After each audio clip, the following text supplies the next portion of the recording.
الحمد لله رب العالمين والصلاة والسلام على أشرف الأنبياء والمرسلين أما بعد أعوذ بالله من الشيطان الرجيم انتہائی قابل احترام ساتھیو،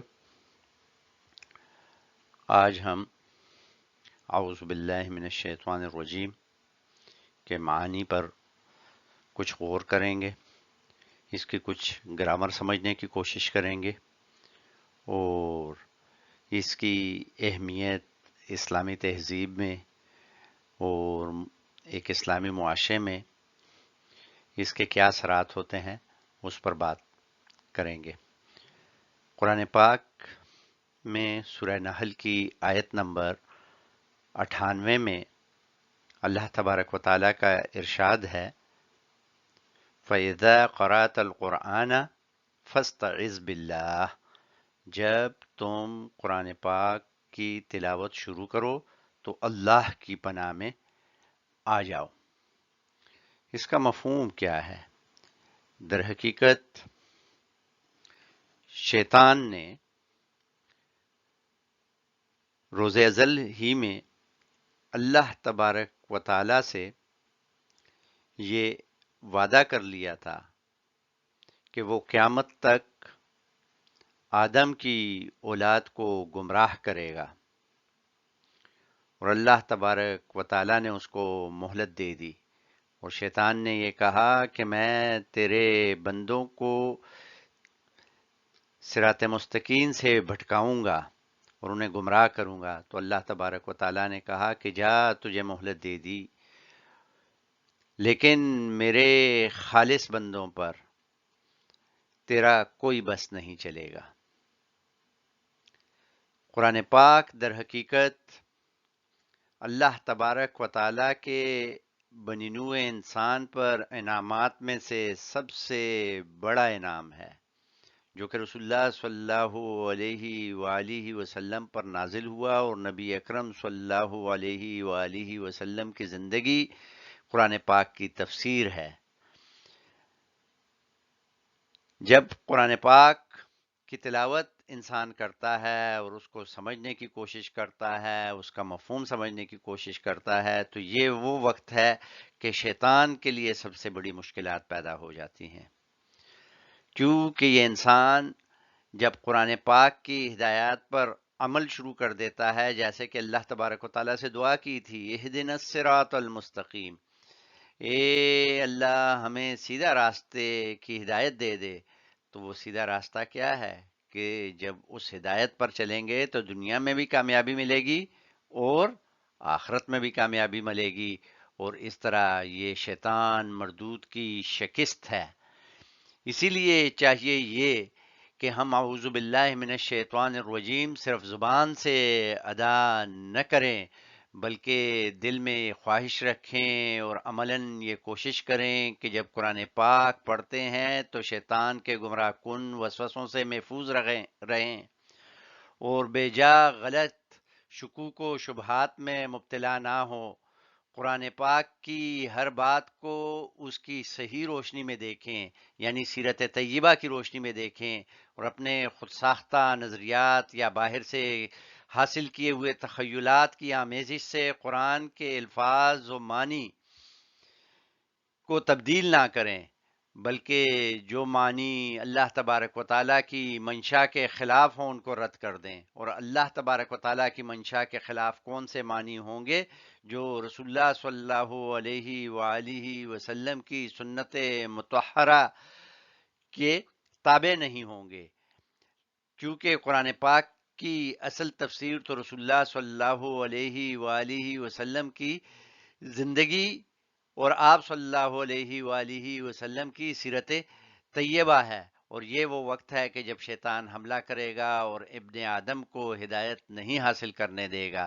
یہی وجہ ہے کہ جب انسان کتاب کی طرف رجوع کرتا ہے تو شیطان اسے بہکانے کے لیے آ جاتا ہے اور اسے ہدایت اخذ کرنے سے روکتا ہے، اس کے فکر و فہم کو غلط راستوں پر ڈالنے کی کوشش کرتا ہے، اور یہاں پر وہ ایڑی چوٹی کا زور لگاتا ہے کہ کہیں پہ یہ انسان اللہ تبارک و تعالیٰ کے بھیجے ہوئے کلام ہدایت سے وہ ہدایت نہ پا جائے جو اسے صراط مستقیم یعنی سیدھے راستے پر لے جائے گا۔ اور سیدھا راستہ کون سا ہے؟ سیدھا راستہ رسول اللہ صلی اللہ علیہ وآلہ وسلم کی سنت مطہرہ ہے۔ ساتھیو، ہم آج اعوذ باللہ من الشیطان الرجیم کی ترجمانی کا مفہوم سمجھنے کی کوشش کرتے ہیں۔ پہلے ہم سلیس ترجمانی کر لیتے ہیں۔ اعوذ باللہ، میں پناہ میں آتا ہوں اللہ کی، من الشیطان الرجیم، شیطان مردود کے وسوسوں اور دشمنی سے۔ قرآن پاک کی ایک آیت مبارکہ ہے جو کہ سورہ نحل کی 98 نمبر آیت ہے، اور اس آیت مبارکہ میں اللہ تبارک و تعالیٰ کا ارشاد ہے فَإِذَا قَرَأْتَ الْقُرْآنَ فَاسْتَعِذْ بِاللَّهِ، جب تم قرآن پاک کی تلاوت شروع کرو تو اللہ کی پناہ میں آ جاؤ۔ اور یہ پناہ میں آنا کیوں ضروری ہے؟ اس لیے کہ پہلی چیز انسان یہ سمجھ لے کہ شیطان کے بہکاوے سے اور شیطان کے وسوسوں سے اور شیطان کے دھوکوں سے کوئی انسان نہیں بچ سکتا الا یہ کہ اللہ تبارک و تعالیٰ اس کی مدد کر دے۔ تو پہلی چیز جو ذہن کے اندر واضح ہے کہ شیطان سے اگر بچنا ہے تو صرف اور صرف اللہ تبارک و تعالیٰ کی مدد کے تحت یہ ہو سکتا ہے، کسی اور طریقے سے نہیں ہو سکتا۔ پہلا لفظ ہے اعوذ۔ اعوذ کا مفہوم ہے میں پناہ میں آتا ہوں یا میں پناہ مانگتا ہوں۔ اس لفظ کا مادہ ہے عین، واو، زال۔ اگر ہم کہیں آزا، اس کا مفہوم ہوگا کہ وہ پناہ میں آیا یا اس نے پناہ مانگی، اور اس کو ماضی کا صیغہ کہا جاتا ہے۔ اگر ہم کہیں یعوذ، اس کا مطلب ہے کہ وہ پناہ میں آتا ہے یا وہ پناہ میں آئے گا یا وہ پناہ مانگتا ہے یا وہ پناہ مانگے گا، اور اس کو مضارع کہا جاتا ہے۔ اس کو ماضی کا صیغہ کہتے ہیں اور اس کو مضارع کا صیغہ کہا جاتا ہے۔ عربی زبان میں حال اور مضارع کا صیغہ ایک ہی ہوتا ہے۔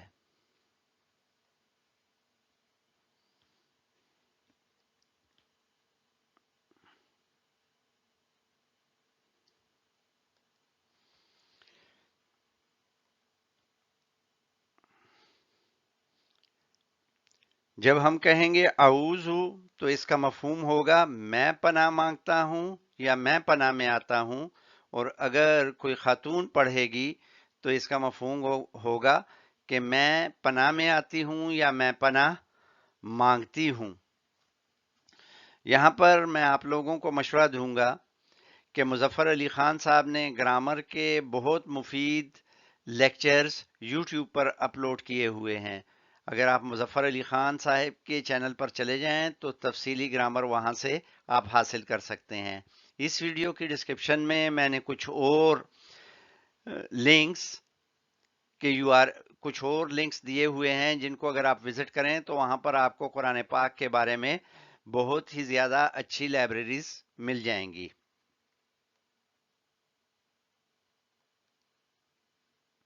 اگلا لفظ ہے باللہ۔ باللہ اصل میں دو لفظوں سے مل کر بنائے گئے۔ بی کو ہم کہتے ہیں کہ یہ حرف ہے، بی کو کہیں گے کہ یہ حرف ہے، اور اللہ اصل لفظ تھا، لیکن اللہ سے پہلے جب بی آ گیا تو یہ آ گیا باللہ۔ تو بی جو ہے یہ حرف ہے، حرف کے اپنے کوئی معنی نہیں ہوتے لیکن لفظ کے ساتھ مل کر معنی بناتے ہیں۔ اس لیے مختلف جگہوں پر جب ہم ترجمانی کریں گے تو بی کی ترجمہ مختلف طریقوں سے کریں گے. کہاں کے ساتھ ہوگا, کہاں مدد کے ساتھ ہوگا, کبھی سے ہوگا, کبھی کے ہوگا. تو یہ جملے پر منحصر ہوگا کہ کیا معنی یا کیا ترجمانی کی جائے. یہاں پر باللہ کے معنی اگر ہم ترجمانی کریں تو اللہ تعالی کی ہم لکھ سکتے ہیں, اور باللہ کو اکٹھے اگر لکھیں تو وہ یوں لکھا جاتا ہے, باللہ اللہ کی یا اللہ تعالی کی, یا اللہ کی پناہ میں آتے ہیں, اعوذ باللہ اللہ کی پناہ میں آتے ہیں, یہ اللہ کی مدد سے اس کی پناہ میں آتے ہیں. اصل لفظ ہے اللہ. اللہ کی اگر ہم تحلیل کریں تو یہ اصل میں دو حروف سے مل کر بنا ہے. ال جو ہے نکرہ کو معرفہ بناتا ہے, ال نکرہ کو معرفہ بناتا ہے. اور یہاں پر ہمارے پاس ہے الہن,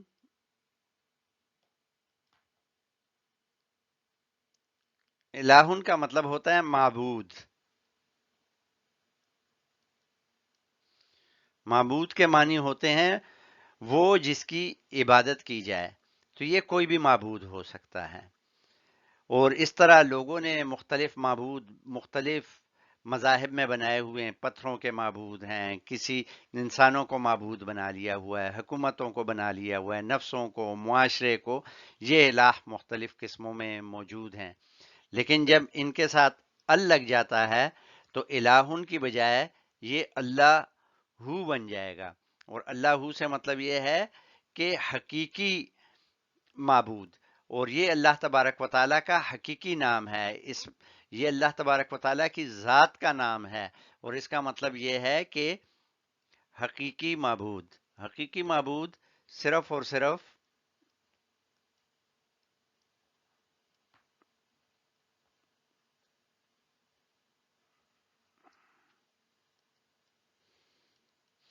حقیقی معبود صرف اور صرف اللہ تبارک و تعالیٰ کی ذات ہے. تو خود لفظ اللہ جو ہے یہ نفی کرتا ہے کہ کسی بھی اور ہستی کو معبود بنایا جائے. عبادت کے لائق صرف اور صرف اللہ تبارک و تعالیٰ کی ذات ہے.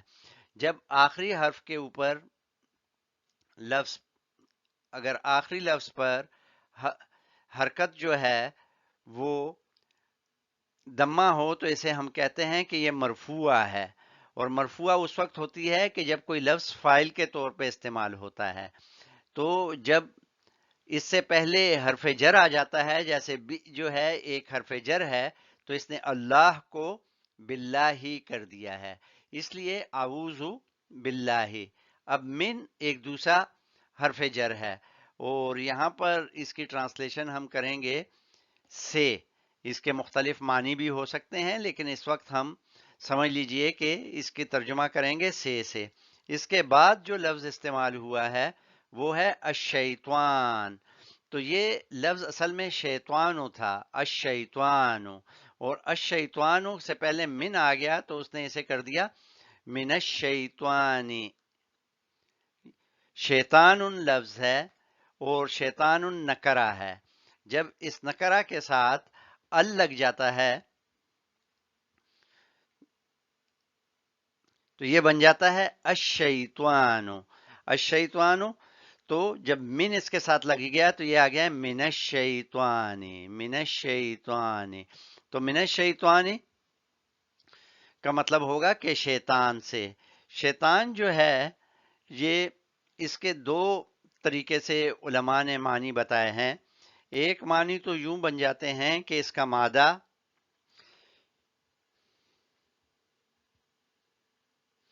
شین, توا اور نون ہے,